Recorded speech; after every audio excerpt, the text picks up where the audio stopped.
Libro Perfección del pastor Colin Standish. Capítulo 18.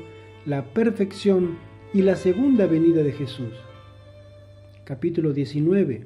La perfección y la unidad. Y capítulo 20. La perfección en la iglesia. Capítulo 18. La perfección y la segunda venida de Jesús. Dios jamás podría confiar para darles la última advertencia al mundo a personas que tengan un carácter estropeado o defectuoso. Muchos oidores se alejarían del mensaje, no porque no creyeran en el mensaje, sino debido a la inconsistencia en la vida de los mensajeros. La última invitación de Dios hacia el mundo no será degradada ante los habitantes del mundo debido a su presentación a través de los labios de aquellos que están viviendo vidas pecaminosas. Todos los habitantes de la tierra tienen que recibir una auténtica invitación para tomar su decisión para la eternidad. En verdad, la venida de Jesús depende de la perfección de su pueblo. A menudo nos hemos concentrado en los asuntos errados. Hemos diseñado fervientemente programas para animar a nuestros miembros a testificar de su fe, pero con una trágica complacencia laodiceana. Y pocos están interesados en compartir la maravillosa salvación que Dios ha provisto para nosotros.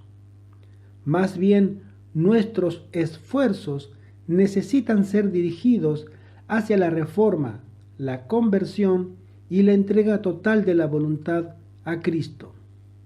Cuando esto sea llevado a cabo, en los corazones del pueblo de Dios, ellos presentarán su verdad al mundo. Ningún programa diseñado será entonces requerido para hacerlos trabajar. La habitación interna del Espíritu Santo será la suprema motivación y será lo que le dará el poder necesario para la obra milagrosa de llevar el Evangelio eterno a toda nación, tribu, lengua y pueblo. Esas cualidades de carácter son exigidas por las epístolas de Juan. En primera de Juan, capítulo 3, verso 5 dice: «Pero vosotros sabéis que Cristo apareció para quitar nuestros pecados, y en Él no hay pecado». Y en el siguiente versículo dice: «Todo el que permanece en Él no sigue pecando. El que sigue pecando no le ha visto ni le ha conocido». Y en los versos 8 al 10 de 1 de Juan capítulo 3 dice: «En cambio, el que practica el pecado es del diablo, porque el diablo peca desde el principio. Para esto se manifestó el Hijo de Dios, para deshacer las obras del diablo. Todo el que ha nacido de Dios no sigue pecando, porque la vida de Dios está en él. No puede seguir pecando, porque ha nacido de Dios. En esto se ve quiénes son hijos de Dios y quiénes son hijos del diablo. El que no practica la justicia ni ama a su hermano no es de Dios». Y así es también como la sierva del Señor ve la preparación de su pueblo como siendo absolutamente esencial para el retorno de Jesús. La hermana White dice: «Ninguno de nosotros recibirá jamás el sello de Dios mientras nuestros caracteres tengan una mancha.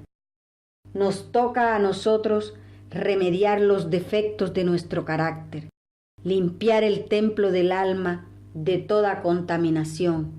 Entonces la lluvia tardía caerá sobre nosotros como cayó la lluvia temprana sobre los discípulos en el día de Pentecostés».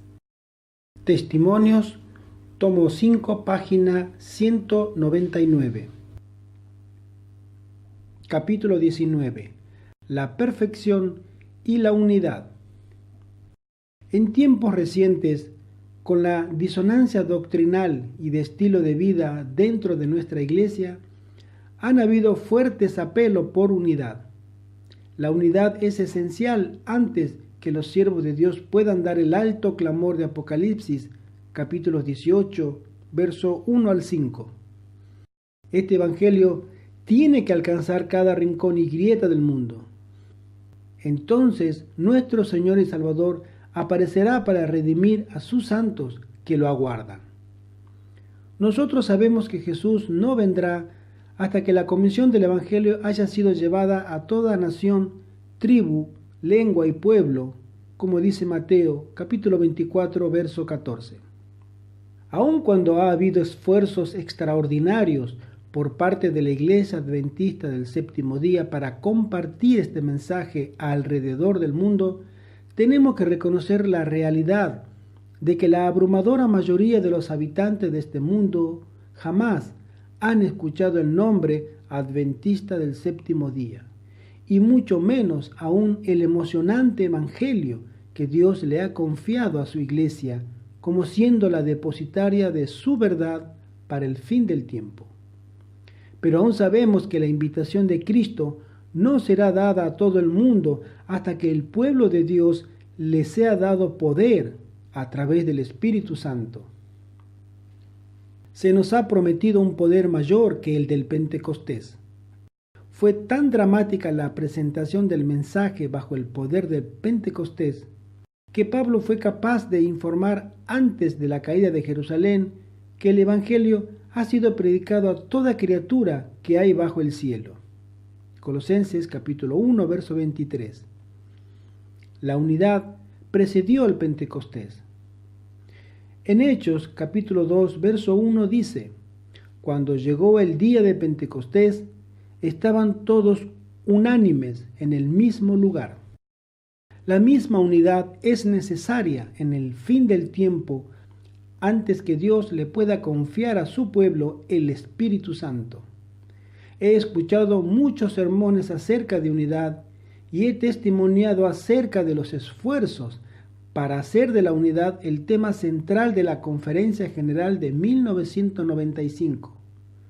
Muchos de los que querían la unidad citaron el bello mensaje de Jesús en su oración de unidad, que está en Juan capítulo 17, verso 21, que dice: para que todos sean uno, como tú, oh Padre, en mí y yo en ti, que también ellos sean uno en nosotros, para que el mundo crea que tú me enviaste.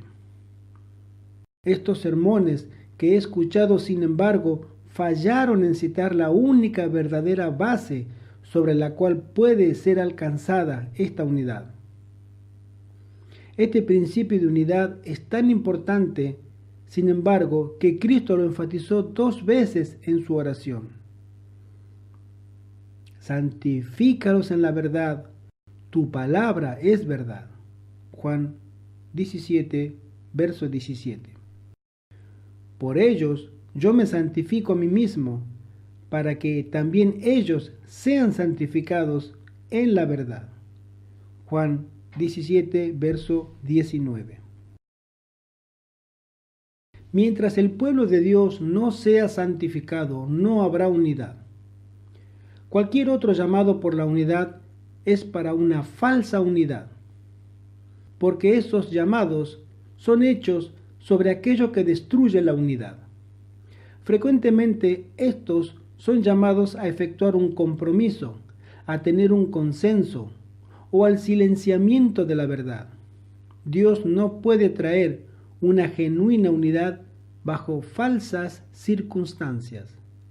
Esta materia es tan importante que la hermana White dijo lo siguiente: la unidad es el resultado seguro de la perfección cristiana.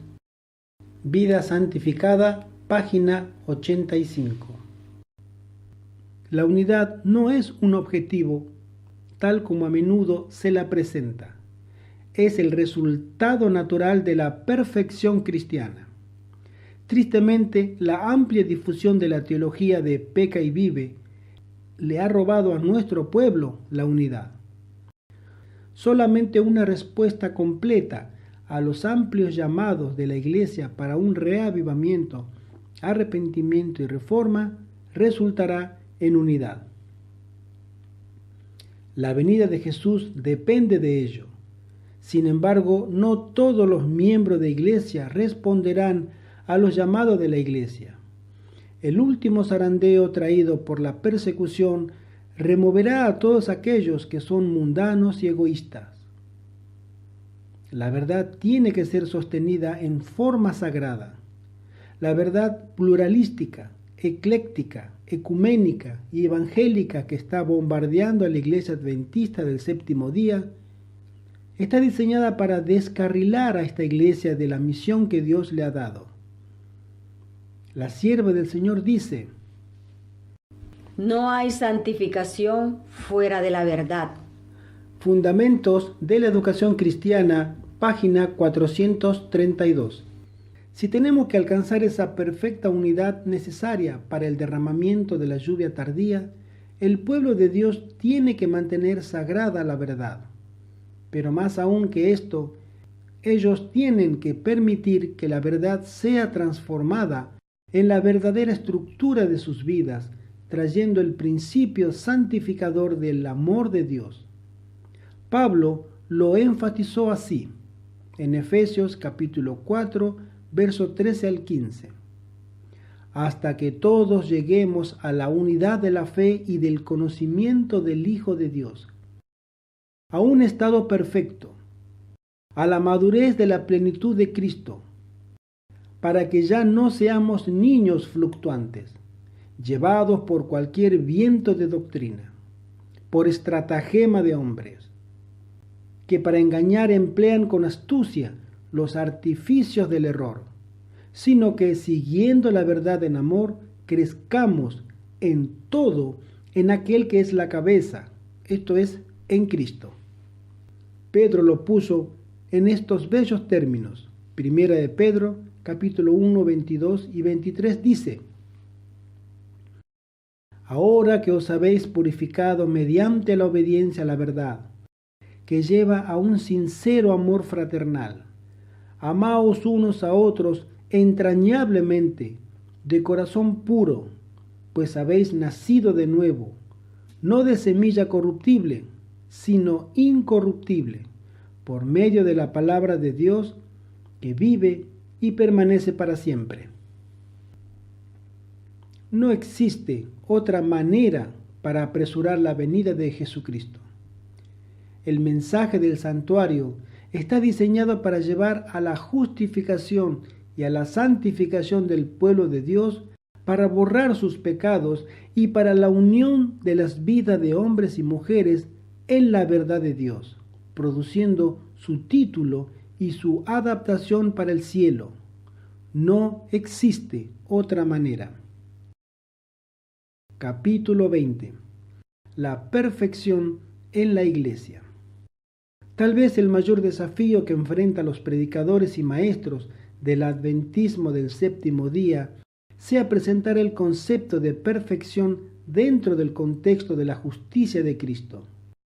Esta centralidad de Cristo les indica a los hombres y mujeres y los reclamos sin igual de Cristo sobre sus vidas y servicio. Un reclamo válido por el amor de Dios demostrado en el Calvario y comprobado por la misericordia y la resignación que Él le ha mostrado a su pueblo. La perfección presentada de una manera legalista o sin Cristo no servirá de nada. Solamente cuando la centralidad del amor y del poder de Jesús son presentados de la manera más atractiva y victoriosa, podemos tener la esperanza de ver hombres y mujeres siendo alejados, por un lado, del legalismo del esfuerzo humano y por otro lado, de la falsa seguridad que Cristo lo hizo todo, que todo lo que tenemos que hacer para ser salvos es aceptar su vida perfecta.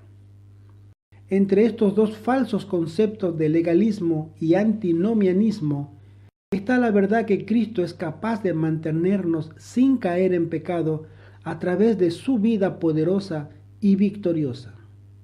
Dios está atrayendo a su pueblo a la total entrega de su voluntad a Él.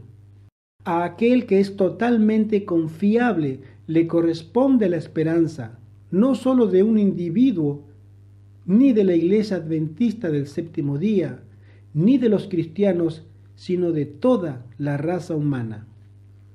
Nuestra predicación tiene que reflejar este desafío si es que queremos ser serios acerca del pronto retorno de nuestro Señor y Salvador. Amén.